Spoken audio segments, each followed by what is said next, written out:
Saa inakuja ambayo hamtamwabudu Baba katika mlima huu wala kule Yerusalemu. Ninyi mnaabudu msichokijua, sisi tunaabudu kijuacho, kwa kuwa wokovu watoka kwa Wayahudi. Lakini saa inakuja, nayo sasa ipo, ambayo waabuduo halisi watamwabudu Baba katika roho na kweli. Kwa maana Baba hawatafuta watu kama hao wamwabudu. Mungu ni roho, nao wamwabuduo yeye imewapasa kumwabudu katika roho na kweli. Kichwa cha somo kinasema kumfanyia Mungu ibada. Kumfanyia Mungu ibada. Kitu ambacho natamani nijifunze ni kwamba waabuduo halisi humwabudu Mungu katika roho na kweli, na Mungu anatafuta watu kama hao. Bwana asifiwe. Amen. Waabuduo halisi humwabudu Mungu katika roho na kweli, na Mungu anatafuta watu kama hao. Kwa ajili gani? Ili wamwabudu. Bwana asifiwe. Amen. Katika habari ambayo nimeisoma, tumesoma wote, tunaona ni mazungumzo ya Yesu na mwanamke mmoja Samaria. Mwanamke Msamaria anazungumza na Yesu pale kwenye kisima cha Yakobo. Mazungumzo ya huyu mwanamke kwa mstari ambao nimeusoma ni mazungumzo ambayo anaonekana anatafuta mahali ambapo anataka kuabudu. Bwana Yesu asifiwe. Maana nazungumza baba zetu waliabudu katika mlima huu. Nani mwasema ya kwamba yatupasa tukaabudu Yerusalemu? Bwana Yesu asifiwe. Maana yake tulikuwa na mjadala uliokuwa ukiendelea kati ya Wasamaria na Wayahudi kwamba ni wapi ambapo watu walipaswa kwenda kuabudu. Na tunapozungumzia Wasamaria au Msamaria, alikuwa ni mtu wa namna gani? Bwana asifiwe. Msamaria kwenye Biblia tunajifunza ya kwamba ni mtu ambaye alikuwa anakaa Samaria. Bwana asifiwe.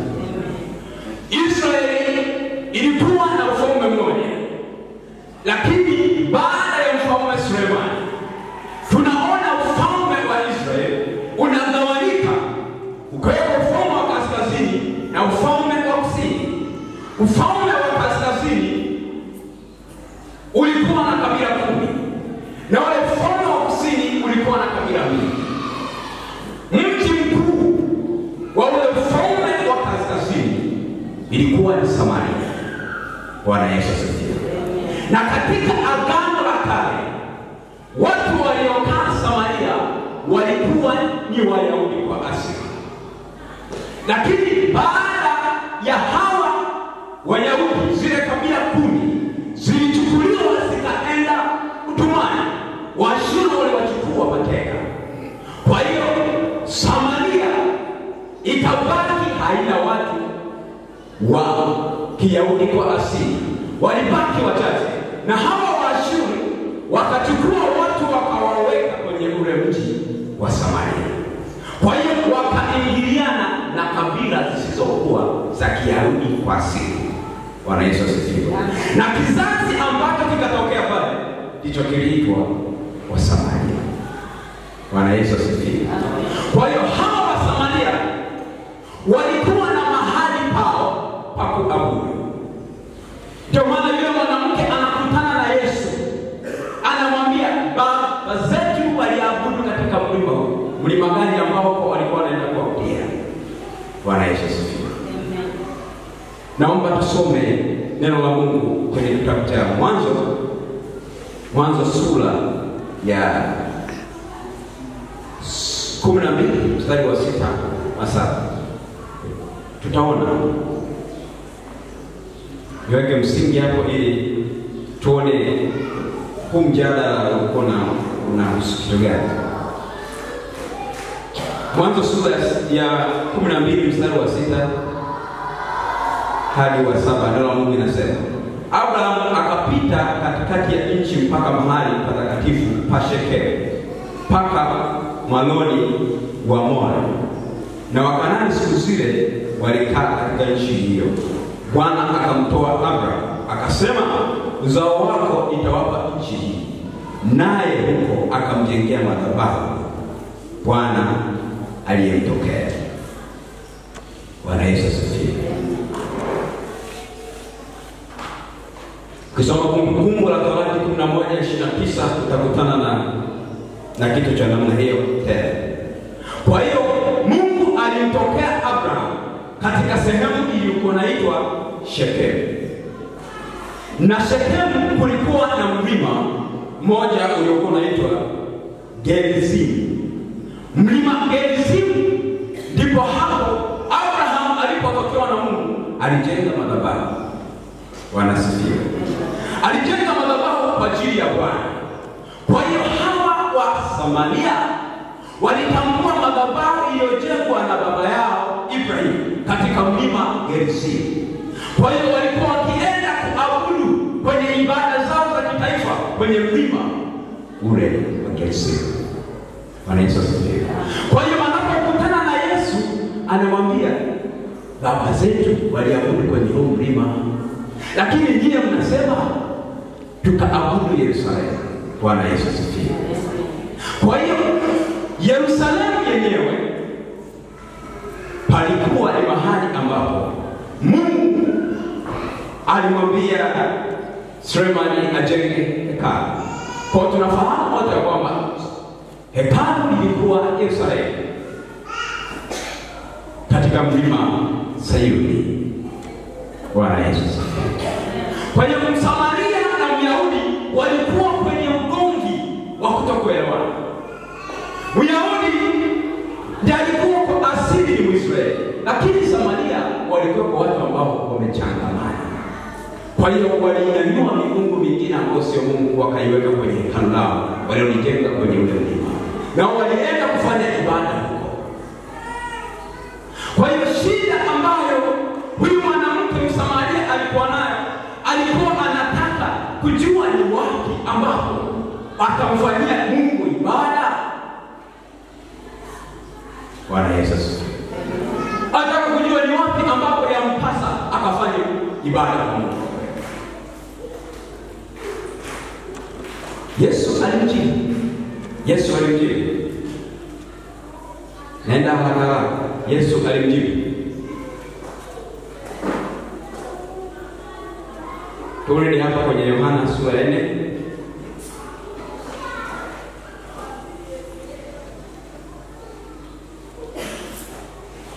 Mstari wa 21 anasema, Yesu akamwambia, mama unisadiki, saa inakuja ambayo hamtamwabudu Baba katika mlima huu wala kule Yerusalemu. Nanyi mnaabudu msichokijua, sisi tunaabudu tukijuacho, kwa kuwa wokovu watoka kwa Wayahudi. Lakini saa inakuja, nayo sasa ipo, ambayo waabudu halisi watamwabudu Baba katika roho na kweli, kwa maana Baba hawatafuta watu kama hao wamwabudu. Yesu anamjibu, anamwambia, mama unisadiki, saa inakuja ambapo hamtamwabudu Mungu katika huo mlima. Mlima gani? Uliokuwa kule Shekemu, Gerizim. Lakini hawataabudu mlimani kule, lakini pia hawataabudu Yerusalemu. Anamwambia watamwabudu Mungu katika roho na kweli. Bwana Yesu asifiwe. Maana ni majira mapya ambayo Yesu anatangaza ya kwamba Yesu amekuja. Wasitazamie tu kumkuta Yesu kwenye hekalu. Bwana Yesu asifiwe. Kumkuta Yesu mahali fulani, lakini Yesu wamtazamie kumkuta mahali popote, kwa sababu anasema Mungu ni roho, na wale wamwabudu lazima kumwabudu katika roho na kweli. Kwa hiyo kama Mungu ni roho, maana yake yupo kila mahali. Bwana asifiwe. Amen. Kwa hiyo wasitazame tu kwenda kule hekaluni, lakini pia wanaweza kumwabudu Mungu mahali popote. Haleluya. Amen. Haleluya. Amen.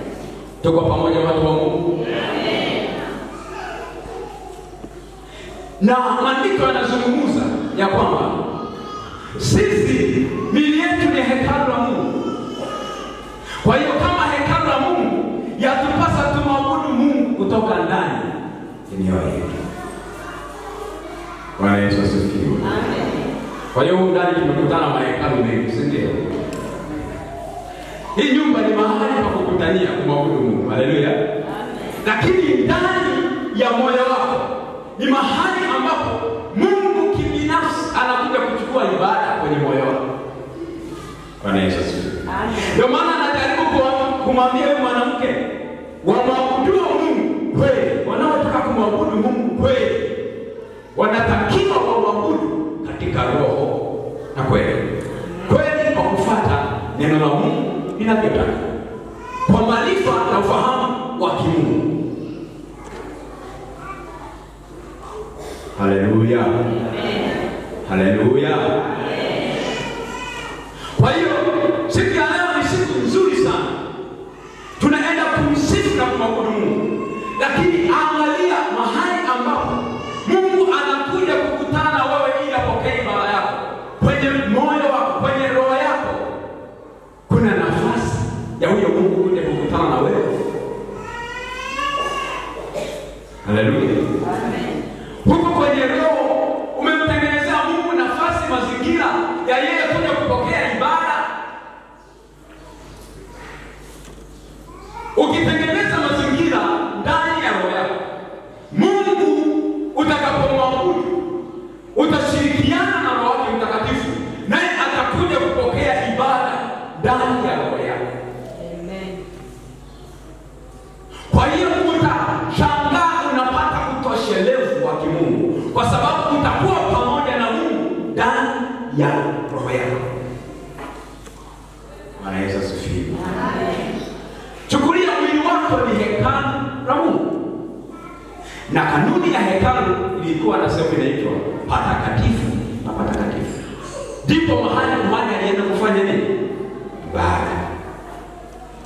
Kwa hiyo ndani ya mwili wetu kuna sehemu inaitwa roho. Roho ni chumba cha ndani cha wewe. Bwana asifiwe. Amen. Ndipo mahali madhabahu ya Mungu ipo kwa ajili ya kuja kupokea ibada. Kwa hiyo ukichafua kwenye roho yako, mahusiano yako na Mungu yakawa vibaya, usitegemee utakapokuwa ibadani kumwabudu Mungu utauona utukufu wa Mungu. Bwana asifiwe. Amen. Kwa sababu ibada ya kweli inafanyika rohoni, matokeo yake yanaonekana huko nje. Bwana Yesu asifiwe. Ila mtu anaanza kuhudumiwa huko ndani yake. Kadri unavyohudumiwa huko nje, tutaona ule udhihirisho wa kile ambacho Mungu anafanya ndani ya roho yako. Bwana Yesu asifiwe. Kwa hiyo yale mabadiliko ya nje yameanzia rohoni. Bwana Yesu asifiwe. Kwa hiyo tegemea ibada ya leo ukanamane na Mungu huko rohoni. Utakapomana na Mungu huko rohoni, utashangaa mambo yako yanabadilika na yanatokea kwa nje. Watu wanashangaa, huyu mtu ni wa namna gani? Kwa sababu Mungu ameshughulika na wewe kule rohoni. Bwana Yesu asifiwe. Kwa hiyo wanaomwabudu Mungu kiukweli lazima wamwabudu katika roho na katika maarifa na ufahamu wa neno la Mungu. Bwana Yesu asifiwe. Bwana Yesu asifiwe. Kwa hiyo ukiambiwa kuna ibada ya mkate, ibada ya kuvuka, uende zina nywele, ukiweka kwenye neno kweli, je, inafiti? Nasema Yesu ibada ambayo Mungu anaitaka. Kwa sababu kweli inakufundisha ibada haifanywi kwa namna ile. Bwana Yesu asifiwe. Kwa hiyo andaa moyo wako tunapoenda kumsifu Mungu. Kuna kitu ambacho Mungu huwa anafanya bila wewe kuomba. Mungu akishashuka huwa anashughulika na shida yako moja kwa moja. Utashangaa unatoka huko ndani unakuwa mwepesi. Kuna nilikuwa kama najisikia vibaya. Mungu ameshughulika na wewe saa ambayo alikuwa anakutana na roho yako. Kwa sababu Mungu ni roho, lazima akutane na roho. Bwana asifiwe. Akikutana na roho anaijaza utoshelevu wa namna ambavyo hautatamani kutoka nyumbani mwa Bwana. Hautatamani. Ndio maana anasema alifurahi alipoambiwa aende nyumbani mwa Bwana. Daudi alikuwa na uhusiano wa Mungu katika roho yake. Kuna wakati anaisemesha roho yake, kuna wakati anasemesha nafsi yake. Anasema, nafsi yangu muhimidi Bwana." Bwana Yesu asifiwe. Maana roho yake inazungumza na nafsi ya kwamba iwe na nafasi ya kumhimidi Bwana. Lakini kuna maana anasema, roho yangu muhimidi Bwana. Roho yake imuhimidi Bwana. Bwana Yesu asifiwe. Lakini nataka niseme jambo hili. Kuna mambo ambayo yakikaa kwenye hilo chumba cha ndani yakapelekea uwepo na utukufu wa Mungu usizirike katika ibada unavyokuwa unafanya ibada. Bwana asifiwe. Tumekubaliana wote hiyo roho ndio chumba cha ndani cha hekalu lako, si ndio? Kwa hiyo kwenye hicho chumba cha ndani yakiwako makando kando, Mungu hatajifunua kwa namna ambayo tunamsoma. Na hiyo shida yetu. Unajua Biblia wakati mwingine ukisoma, unaweza kusema hivi kweli ama mambo ni kweli. Maana unachukua unaweka kwenye utekelezaji, unaona kana kwamba hayafanikiwi. Ushaona kuna mambo umeyachukua kwenye Biblia ukaweka kwenye utekelezaji kama hayafanikiwa. Nani ameshakukutana nacho kinyosha kidogo? Tusiongopeane. Hebu nyosha mkono. Ushaona yani Biblia inasema lakini najaribu lakini mbona hakitokei? Shida iko wapi? Nyosha mkono. Watu wanafanikiwa kwa mambo. Naona tu mkono mmoja. Bwana Yesu asifiwe. Bwana asifiwe. Kuna vitu ambavyo vinauondoa uwepo wa Mungu ndani ya miili yetu kama hekalu la Mungu. Kwa sababu kule kwenye roho kuna vitu ambavyo haviko sawa. Takuonyesha kwenye Biblia. Mambo yalitokea kwenye hekalu. Watu wanaenda kuabudu, lakini huko kwenye chumba cha ndani walikuwa wamesimamisha sanamu. Walikuwa wamechora mabango ya wanyama na sanamu. Watu wakakusanyika, wakaanza kufukiza, wakisema ndio Mungu. Na Ezekieli anaonyeshwa mambo yale. Anaona utukufu wa Mungu unaonekana kwenye mazingira kama haya. Lakini baadaye Mungu anamwambia, hivi kweli hawa watu kwa haya walioyafanya wamenifanya mimi niondoke patakatifu? Kwa hiyo kuna vitu ambavyo ukivifanya ndani ya roho yako vinasimama kama sanamu, vinasimama kama ibada za sanamu. Vitu kama hivyo ukija navyo kuja kumfanyia Mungu ibada, vinamfanya Mungu asijidhihirishe ndani yako. Mungu anaondoka kwa sababu Mungu anataka nafasi kwenye roho yako. Bwana Yesu.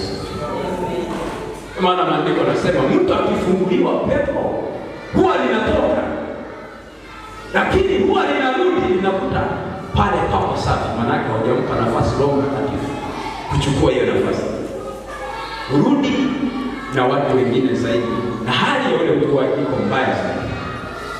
Ngoja nikuonyeshe Ezekieli sura ya 8. Tumalizia tukamwabudu Mungu katika roho na kweli. Ezekieli sura ya 8.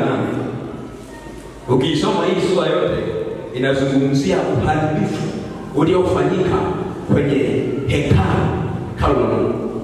Uharibifu. Tasoma mstari mchache. Mstari wa 3 anasema, naye akanyosha mfano wa mkono, akanishika kwa kishungi kimoja cha nywele za kichwa changu, na roho ikaniinua kati ya dunia na mbingu, akanileta katika maono ya Mungu mpaka Yerusalemu, mpaka mlango wa kuingia ua wa ndani uelekea upande wa kaskazini, mahali palipokuwa pamewekwa sanamu ya wivu iitwayo wivu. Na tazama, huo utukufu wa Mungu wa Israeli ulikuwepo hapo, sawa sawa na maono yale niliyoyaona katika uwanda.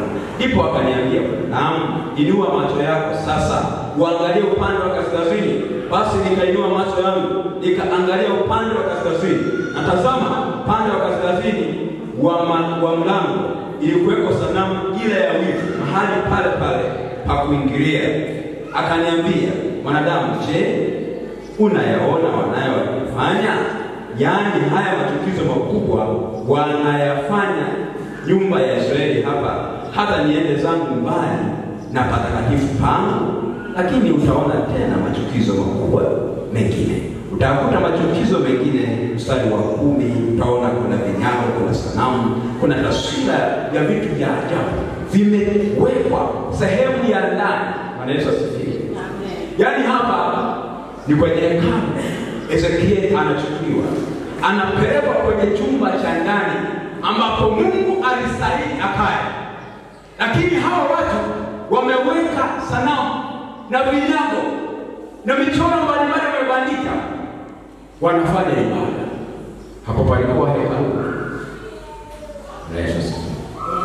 Waliona utukufu wa Mungu, lakini Mungu anasema kwa sababu ya haya nimepaacha patakatifu hapa. Bwana Yesu. Kwa vitu kama vile ukiingia nayo kwenye kufanya ibada vinaondoa ule utukufu wa Mungu. Mungu hawezi kuonekana.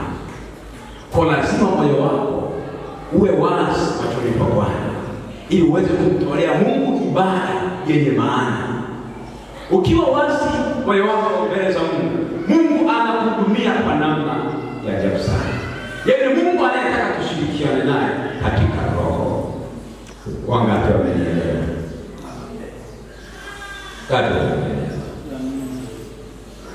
Kwa muda huu President amejiandaa vizuri kabisa. Na wewe andaa sasa moyo wako. Maandalio ya moyo ya mwanadamu, lakini jawabu na ulimi inatoka kwa nani? Kwa Bwana. Kwa vile ambavyo moyo wako umeuandaa, ndivyo ambavyo Mungu atakuhudumia. Unaweza kupanda jirani yako, wewe unaona unahudumiwa, wenzako kama hudumiwi. Sasa yeye ndio amejiandaa hivyo ndani ya moyo wako. Kwa hiyo usishangae, wewe endelea kuhudumiwa na Bwana, na yeye ataendelea kubaki amekaa. Bwana asifiwe. Lakini saa hii, saa ya matengenezo, kabla tujaenda kwenye ibada, jikague. Je, uko kwenye kundi ambalo Ezekiel anaonyeshwa? Uko ndani ya chumba chako cha ndani, kuna vitu vimekaa kama sanamu. Ni wakati wako wa kumwomba Mungu rehema na toba, ili tunapoenda kwa Mungu atuhudumie wote kwa pamoja.